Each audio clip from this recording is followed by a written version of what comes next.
Retour du risque politique en France, tension entre la Fed et Trump, un contexte politique qui bouscule les marchés financiers. C'est parti pour un décrypte hebdo de rentrée.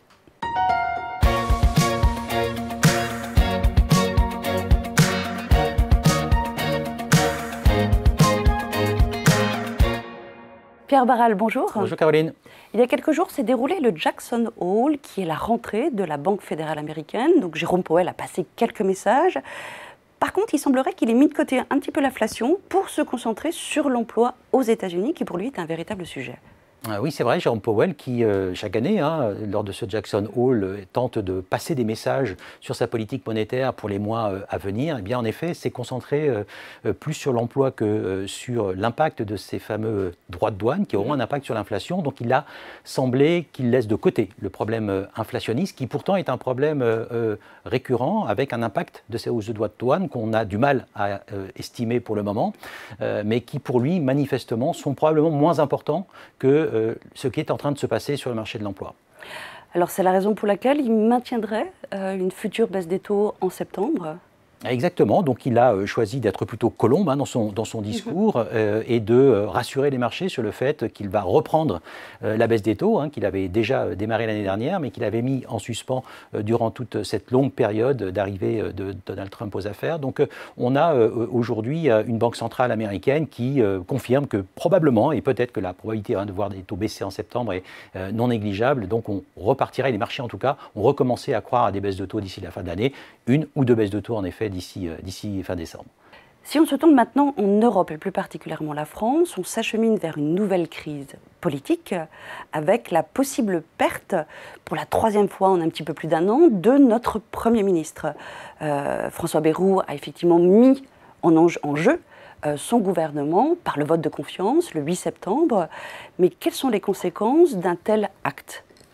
Eh bien, les conséquences, on les connaît. Elles sont d'abord une forte instabilité politique, institutionnelle, du stress sur les marchés financiers. On a commencé à en avoir ces jours-ci, même si les marchés sont restés relativement calmes sur cette nouvelle qui n'était pas forcément attendue aussi vite. Surprise. Ça a été une surprise. Donc oui, on va avoir des soubresauts, notamment sur le marché français. Alors on a déjà eu 2 jours de baisse consécutive de plus d'1,5% sur le CAC 40 à l'issue de cette nouvelle.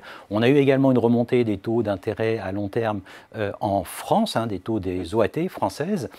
Donc la dette publique française est en train de se dégrader petit à petit en taux, et la quasi-totalité de la courbe maintenant, puisque jusqu'à 10 ans, les taux sont quasiment équivalents aux taux italiens sur les taux de la dette souveraine. Donc c'est quelque chose d'assez significatif. Nous avons aujourd'hui pas loin de 0,80% de taux supplémentaires par rapport au taux allemand sur notre dette française, sur la maturité de 10 ans, donc c'est très important.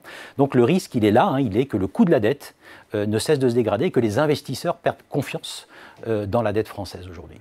Et au-delà de la perte de confiance des investisseurs, c'est aussi les agences de notation qui vont s'exprimer et qui risquent également de dégrader à nouveau la dette française. Oui, alors ça, c'est le risque majeur qui nous pend au nez quelque part. C'est-à-dire que dès le mois de septembre, dès le 12 septembre, je crois, l'agence Fitch, qui est l'une des 3 grandes agences qui note et qui est très surveillée par les investisseurs, qui note la qualité de la dette française, risque de dégrader. On ne sait rien aujourd'hui, mais pourrait en effet dégrader cette note. Et alors pourquoi c'est important cette fois-ci ? Parce qu'aujourd'hui, la dette française, elle est notée AA-. Si l'agence Fitch, par exemple, ou une autre d'ailleurs, décidait d'abaisser à nouveau cette note-là, eh bien, on passerait en simple A. C'est-à-dire que la France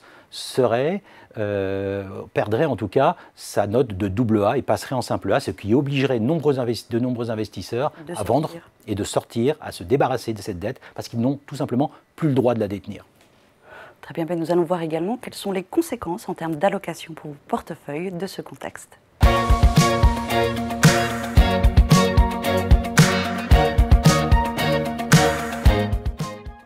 Alors nous avons eu un premier semestre qui était caractérisé par de belles performances en Europe et sur la zone émue, un peu moins sur le sol américain. Aujourd'hui, est-ce que vous avez revu pour cette rentrée votre allocation d'actifs ? Est-ce que vous avez changé les poches entre les actions, les obligations et à l'intérieur de chacune de ces poches, vos décisions ? Oui, vous l'avez dit, donc on a eu des très belles performances depuis le début de l'année sur l'ensemble des bourses et sur l'ensemble des bourses développées comme émergentes d'ailleurs dans le monde. On en a jusque-là plutôt pas mal profité en étant surexposé sur nos expositions actions. Aujourd'hui, le choix qui a été fait, c'est de réduire ces expositions, de se remettre neutre. Nous entrons dans une période du calendrier d'une part qui n'est pas forcément très favorable au marché boursier historiquement. Et puis, nous venons d'en parler, nous avons pas mal de nuages quand même qui à nouveau s'accumulent au-dessus de nos têtes, et notamment en France, qui pourraient amener des perturbations.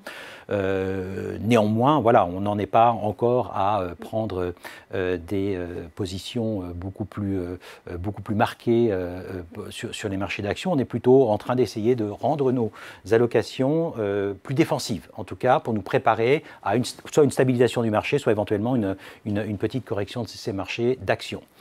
Sur le marché obligataire, par contre, on a parlé également des risques de la dette.